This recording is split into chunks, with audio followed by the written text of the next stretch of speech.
Number 10. Jayvon Prather. The palpable animosity between Fairfax, Virginia neighbors Michael Hettle, a former police officer and NASA executive in his late 40s, and Jayvon Prather, a young soldier for the Maryland National Guard, started in 2016 with a few petty disagreements. Tensions eventually grew over the years as Hettle constantly complained about Prather and his wife Janelle drinking, playing loud music, and fighting. The Prathers, on the other hand, got the impression that Hettle was racist. Hettle complained so often that in 2020, the neighborhood's HOA told him that there was nothing else they could do. One morning, he sent the HOA an email warning that the fight could result in tragedy if no one else stepped in. In a terrifying scene captured by Hettle's Ring camera not long after, Prather went over to his neighbor's house and knocked on the door. Hettle answered and, without hesitation, immediately opened fire, shooting his neighbor in the abdomen and continuing to fire as Prather collapsed and stopped moving. He then pointed the loaded weapon at Janelle, who had run over in the meantime to see what the commotion was all about. Authorities soon charged Hettle with murder. He argued that he shot Prather out of self-defense, but the prosecutor had other ideas, describing it as an execution. The jury found Hettle guilty, and he was given a life sentence in prison. Number 9. Pat Wright. In May 2021, 55-year-old Pat Wright and his wife were stepping out of a convenience store in Houston, Texas late at night when a mysterious masked gunman mercilessly opened fire on him, killing him right there in the parking lot. The suspect then fled on foot and was never caught, even after police released footage of the man they believe murdered Wright. They also seem to have no idea what the killer's motive for this crime was, especially since Wright was a well-respected member of the community with no known enemies. Investigators were also confused since Wright and his killer didn't exchange a single word before the murder took place. According to detectives, the suspect even walked past the store 10 minutes before he fatally ambushed the victim and his terrified wife. Number 8. Scott Roberts. In April 2023, 66-year-old Jeffrey Roberts drove over 700 miles from Long Beach, California, to stop by his brother Scott's house in North Ogden, Utah. Scott and his wife Jody were eating dinner at the time when Jeffrey's van pulled up to the residence unannounced. Camera footage from the doorbell showed Scott opening the door to Jeffrey, who casually said, "What's up?" upon seeing his brother. Seemingly confused by the surprise visit, Scott replied, "What are you doing?" Jeffrey then asked if their mother was inside, and Scott clarified that she was actually living in Missouri and had been there for a little over a year. Without warning, Jeffrey then took out a gun and fired at least 8 bullets into Scott, who screamed at Jody to run away. At least one neighbor called 911 after hearing the thundering gunshots. One caller reported seeing a man and a van that he didn't recognize in the victim's driveway. He said that he wasn't entirely sure if he heard gunshots, but he asked police to stop by and check the situation out, just in case. Scott died from his injuries, and Jody was shot but survived her wounds. Jeffrey refused to work with the responding officers. Using road flares, he set Scott's house on fire before leaving the residence and engaging in a shootout with law enforcement. He died in the exchange of gunfire, and his motive for killing his brother in cold blood remains unclear to this day. A family friend told ABC7 that family estrangement played a factor in the tragedy, and that others pushed Jeffrey to the brink. She unfortunately didn't go into detail, leaving us to wonder what really happened behind the scenes. Number 7. Bob Lee. In April 2023, the founder of Cash App, Bob Lee, was brutally stabbed to death on a sidewalk in San Francisco during the early morning while visiting from Miami. Surveillance footage from that day showed the 43-year-old clinging onto his side while holding his cell phone with his other hand. He left a trail of blood on the concrete behind him as he helplessly stumbled and collapsed. He held on to life long enough to dial 911, but was unresponsive and bleeding uncontrollably when police got to the scene. Lee was immediately rushed to a nearby hospital, where he died on the operating table in the middle of an emergency surgery. The day before his death, Lee had a few drinks at a friend's apartment with some people, including 38-year-old IT consultant Nima Mameni and his sister, Kazar Eliasnia. He eventually went back to his hotel room with a friend who overheard Mameni asking Lee over the phone if his sister had taken drugs or done anything overly inappropriate during the meetup. Lee did his best to reassure Mameni that Eliasnia had behaved well at the party. Eliasnia is actually married to a prominent plastic surgeon. The nature of her relationship with Lee and whether her marriage was struggling at the time of the murder is unclear, but Lee went to the woman's house later that night and was seen leaving the building about an hour and 20 minutes later with her brother inside his car. Security footage showed Mameni's car turning the opposite direction of Lee's hotel. Lee and Mameni were also seen walking together to a dark, secluded area on surveillance video. In one clip, one of the men seemed to lunge at the other with some kind of object before leaving the scene. Moments later, Lee staggered down the sidewalk with a stab wound in his heart. While searching through Lee's phone, detectives discovered a text message from Eliasnia expressing concern for his well-being and acknowledging that her brother came way down hard on him during the talk they had the previous night. She then thanked Lee for handling the situation with so much class. A toxicology report showed that Lee had ingested alcohol, cocaine, and ketamine in his system before he died. Mameni's defense attorney, Paula Canny, suggested that drug use may have played a role in whatever altercation took place before the victim's death, but prosecutors believe that Mameni murdered Lee in cold blood, possibly as the result of some sort of disagreement over his sister. The judge overseeing the case has since ruled that Mameni will face trial for murder, but a court date has not yet been set. Number 6. Laura Carlton. 66-year-old mother of 9, Laura Carlton, believed she was a loyal ally to the LGBTQ+ community, so it was only natural that she proudly hung a rainbow flag outside the clothing store she owned in Cedar Glen, California. She was occasionally harassed over the flag, and it was occasionally even torn down, but she'd always put another one up as a replacement, and she refused to let anyone intimidate her into taking it down for good. In a horrifying encounter that was caught on surveillance video in August 2023, a person passing by, later identified as 27-year-old Travis Ikeguchi, was heard hurling homophobic slurs towards Carlton. As the argument grew more and more heated, Ikeguchi allegedly pulled a gun out and shot the businesswoman dead directly in front of her store. By the time police got to the scene and found Carlton dying on the pavement, the shooter had already fled the area. When officers finally located Ikeguchi, he shot at them. The police returned fire, eventually killing him. In the aftermath, investigators took a closer look at the man's social media and found a barrage of homophobic, anti-Semitic, and hate-filled content. Ikeguchi used Christianity to justify his beliefs and seemed to be particularly outraged about pride flags hanging outside Carlton's store. Speaking with the New York Times, Carlton's 28-year-old daughter, Ari Carlton, described her mother as a brave pillar of the community who died defending something important to her. Number 5. XXXTENTACION. The Florida-based rapper and singer-songwriter Yase Dwayne Ricardo Onfroy, better known as XXXTENTACION, gained a cult following in the emo rap genre. He became famous after releasing music on SoundCloud in 2013 and was known for his versatility in musical styles. But the young musician's success was controversial. Onfroy was no stranger to violence and legal issues, and he had his fair share of enemies. During a performance in 2017, someone charged him from the side of the stage and punched him, knocking him unconscious. In 2018, the rapper was trying to leave a motorsports store in Broward County when another vehicle suddenly blocked him from exiting the parking lot. 2 armed men then approached Onfroy's BMW and shot him multiple times before stealing a Louis Vuitton bag with $50,000 in it. The shooters then fled the scene, and Onfroy was pronounced dead at a hospital.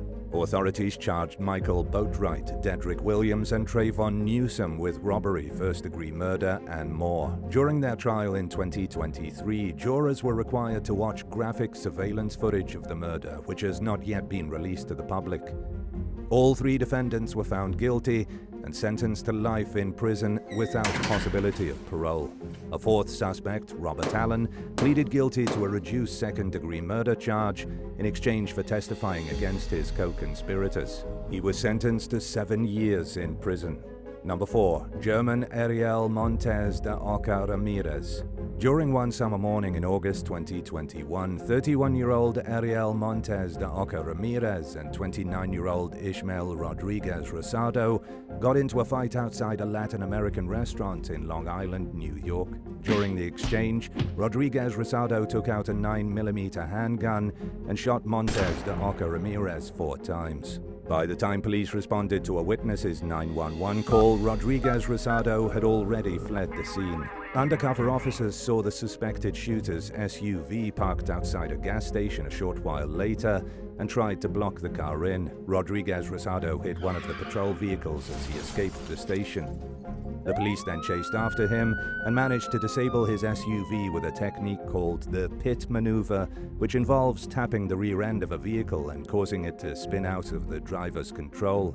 Detectives retrieved the murder weapon with help of a K9 unit and also obtained surveillance footage from the restaurant's security cameras, which caught the murder on video. In 2023, Rodriguez Rosado pleaded guilty to second-degree murder and 2 weapon-related charges. He remains in custody to this day while awaiting sentencing.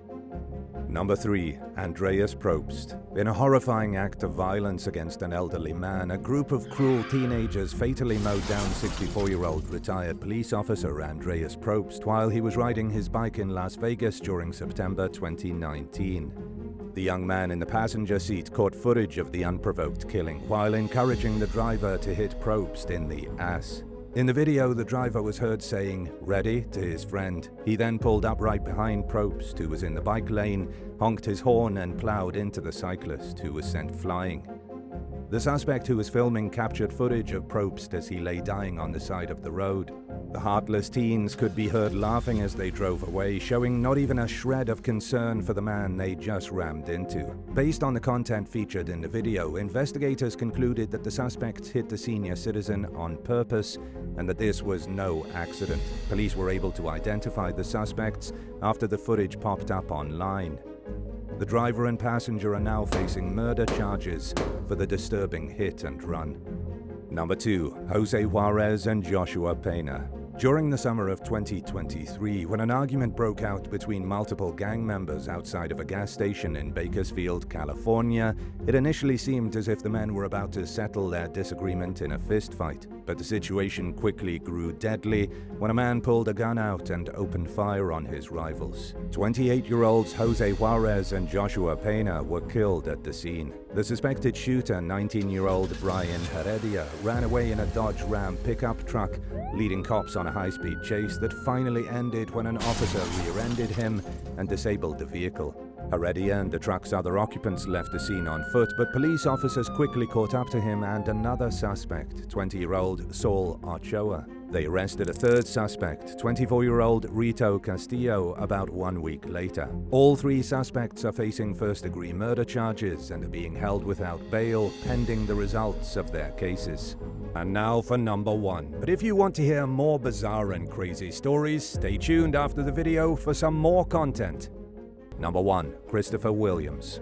39-year-old Christopher Williams was walking down a sidewalk in Chicago in 2021 when someone opened fire on him in broad daylight from a gray Ford Fusion. The disturbing act of violence was caught on video by a nearby doorbell camera, but the case remains unsolved to this day. Nobody knows who might have wanted to kill the father of 5, who was a devoted and hard-working family man who seemingly had no major problems with anyone. Williams' family members told ABC7 Chicago that law enforcement believes the killer may have thought he was someone else. Someone turned the murder weapon into authorities a few months after the shooting, but just like the surveillance footage, it seemed to bring investigators no closer to closing the case. Over 2 years after Williams' death, his widow, Markeisha, and his surviving loved ones were frustrated with the lack of progress in finding the killer.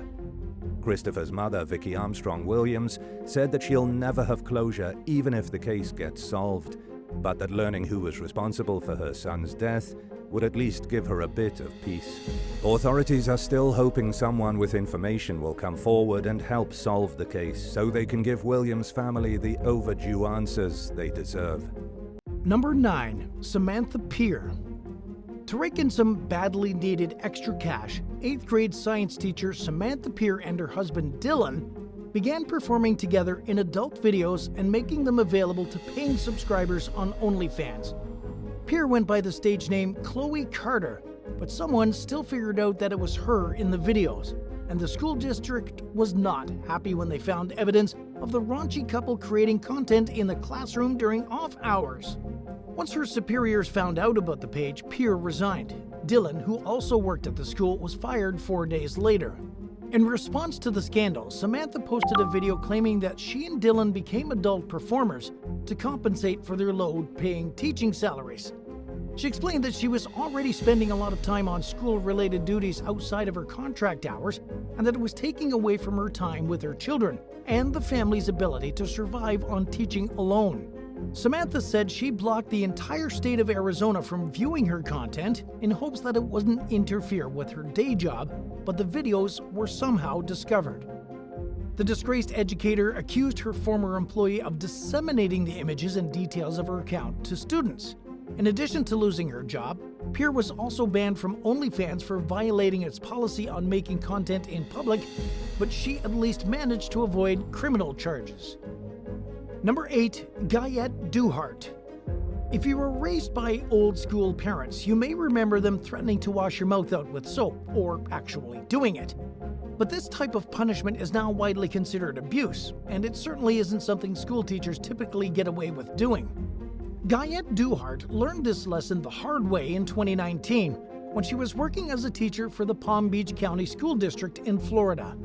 A student told a school administrator that he was talking loudly in her class when she said that he needed his mouth washed out with soap.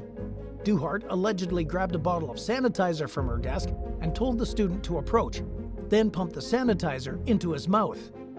Several students corroborated the young man's story, but Doart claimed that he grabbed the bottle and pumped the sanitizer into his own mouth.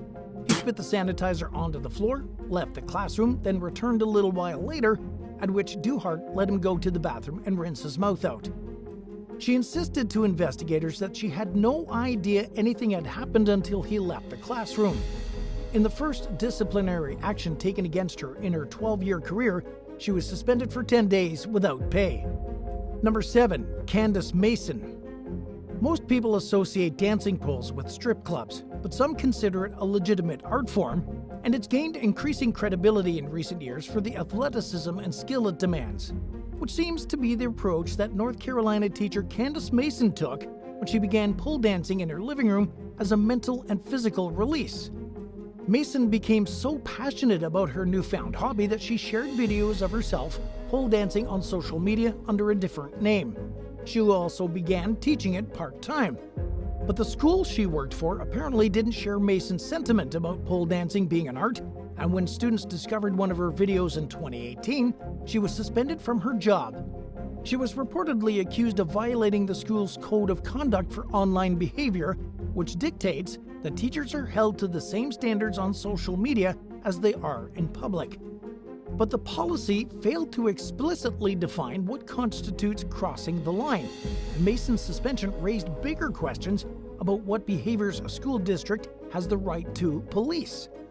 And while she was frustrated by the stigma attached to the pole dancing, there was one good takeaway from the situation. As she pointed out to the Washington Post, "I can't change everyone's perception of pole dancing or me, but I do like that it's getting the attention it deserves." At number 6, Diane Torado. One day in 2018, students at the Westgate School in Port St. Lucie, Florida, entered the classroom to find a message on the whiteboard from their teacher, Diane Torado. It read, "Bye, kids. Mrs. Torado loves you and wishes you the best in life.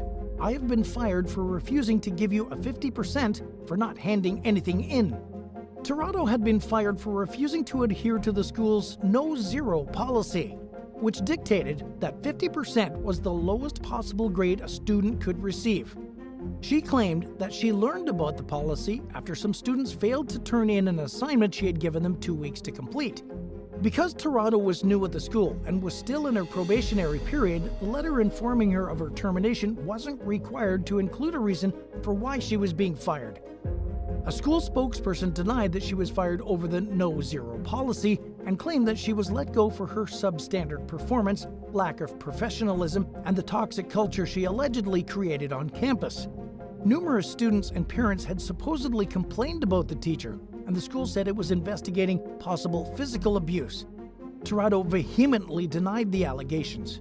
As a teacher of 17 years, she said it wasn't the first time a principal or administrative staff member disliked her, but she had never been canned without warning or accused of creating a toxic environment.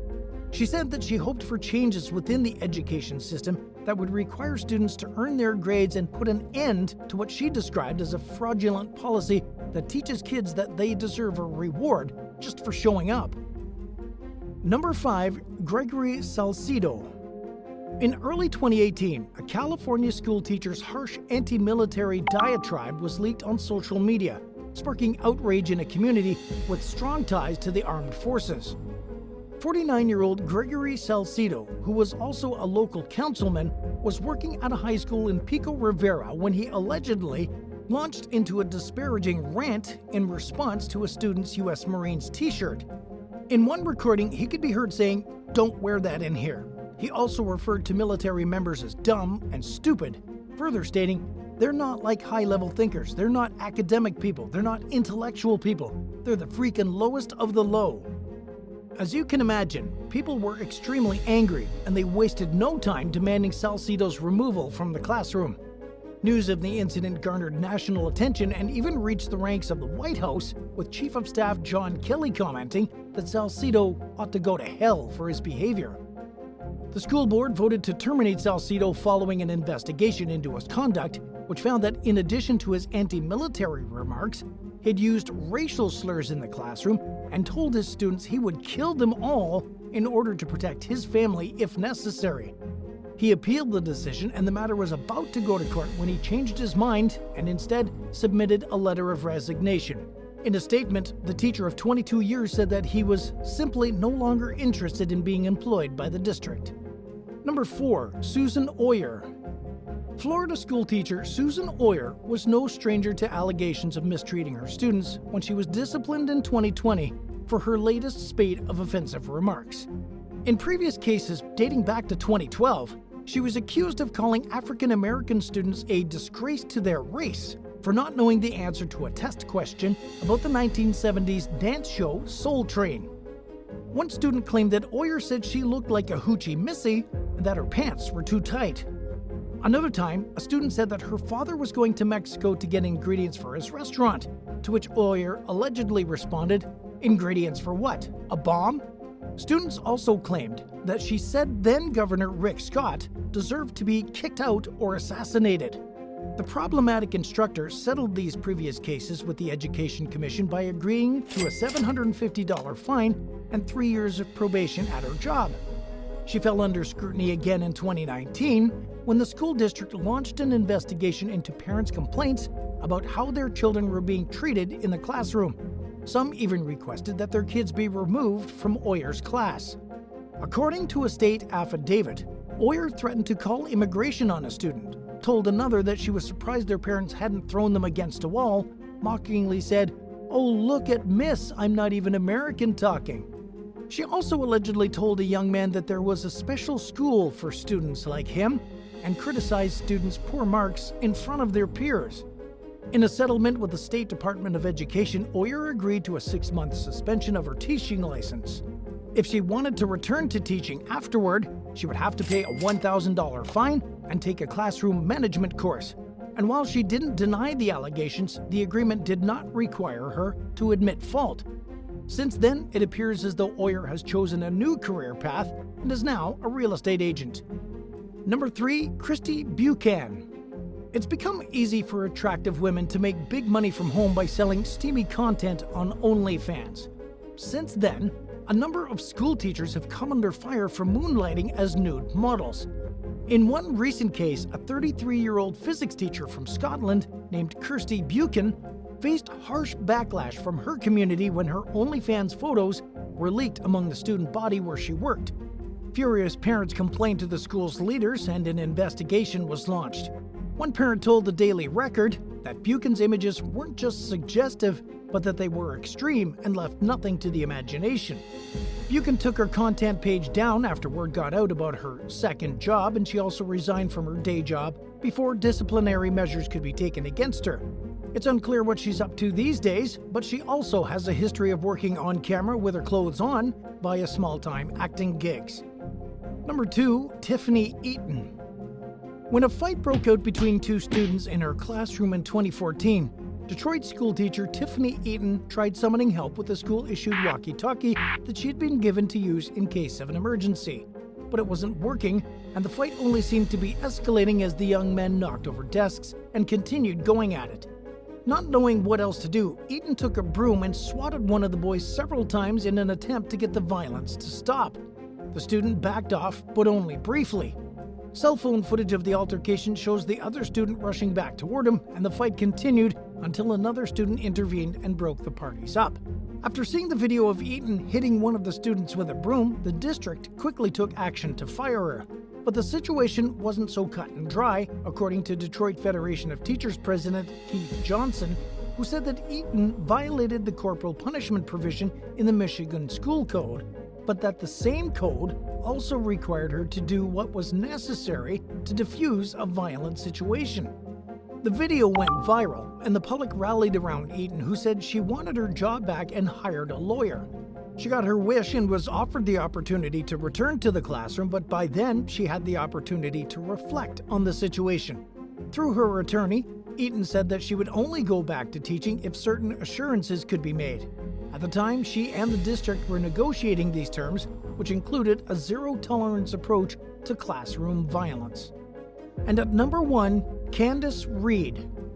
Some students could be heard laughing in a video of a white teacher allegedly mocking Native Americans in a Riverside, California classroom. Others didn't think it was one bit funny and could do little else than sit there in jaw-dropping silence, record what was going on, and share it for the world to see on social media. The footage, which surfaced in 2021, showed the teacher in a headdress chanting the trigonometry term "so-ka-toa." She continued the obnoxious display by chopping her arms in the air and jumping around the classroom. Naturally, the videos that appeared online angered people who accused the teacher, later identified as Candice Reed, of imitating Indigenous stereotypes. Some demanded for her to be disciplined, while others called for her to be fired. In a statement, the Riverside Unified School District condemned the teacher's actions as unacceptable and reassured the public that her behavior does not represent the district's values. The teacher, whose name was withheld at the time, was put on administrative leave pending the results of an internal investigation. But the bizarre math lesson was apparently nothing new, according to some students and former students who said that Reed had been doing it for years. There was even a picture of her wearing the headdress in a 2012 yearbook photo. The incident drew tears from one Native American woman who offered some compelling words during a school board meeting on the matter. She wondered out loud why nobody had reported the behavior long ago and said that she felt like Native Americans were still fighting for their rights and being bullied and treated badly. According to the Riverside City College Viewpoints, the district voted to fire Reed, something that, according to some, was long overdue. She reportedly appealed the decision, and it's unclear where the case currently stands. Thanks for watching. If your home surveillance camera caught footage of your best friend crashing their car after drunk driving and fleeing the scene, would you be willing to delete the video so it couldn't be used against them in court? Why or why not? Let us know in the comments below.